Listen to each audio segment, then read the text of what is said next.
pattern in the middle of human chromosome 2 bore a resemblance to the ends, known as telomeres, of two separate chromosomes in the great apes. Using evolutionary theory, the researchers hypothesized that human chromosome 2 must have resulted from the fusion of two separate chromosomes that would have been present in the common ancestor of humans and the other great apes.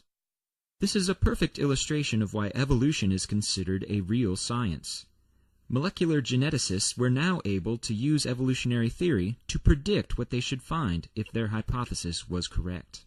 In 1991, researchers tested the chromosome fusion hypothesis by sequencing the previously discovered telomere region in the middle of human chromosome 2. What they found were stretches of DNA that are normally found in telomeres. This discovery confirmed the fusion hypothesis. A year later, researchers detected an inactivated centromere sequence in human chromosome 2. Chromosomes usually only have one centromere. The second centromere sequence was located right where expected based on the corresponding chromosome in chimpanzees. After another decade, researchers were able to map the precise fusion point on human chromosome 2 and describe its structure in detail. Finally, in 2005, researchers published the definitive study describing the initial sequence of the chimpanzee genome.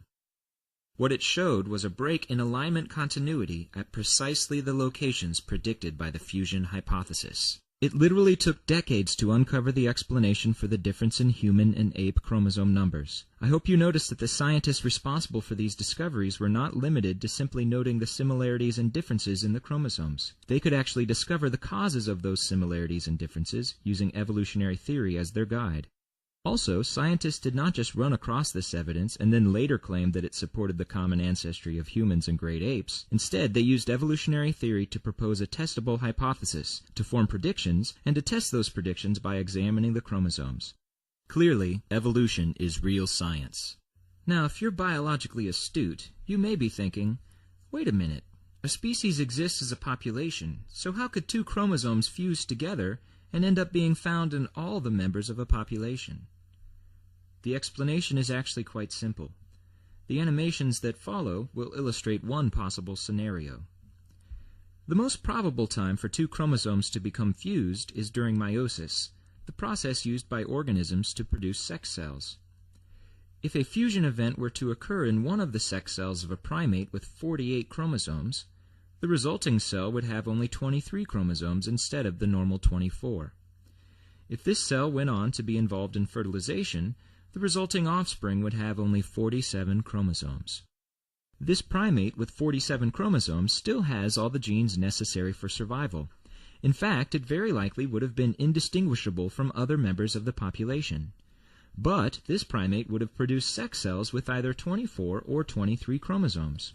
When this individual reproduced with a normal individual, approximately half of the resulting offspring would also have 47 chromosomes. The next part of the explanation may seem a little freaky because it involves inbreeding. Recent estimates indicate that early human populations were likely very small. In small populations like this, considerable inbreeding is known to occur. If two siblings with 47 chromosomes were to reproduce, there would be a 1 in 4 chance of producing an offspring with 46 chromosomes. Continued inbreeding could result in a small group of individuals that have 46 chromosomes. Although reproduction can occur with uneven numbers of chromosomes, it is more likely to occur successfully when the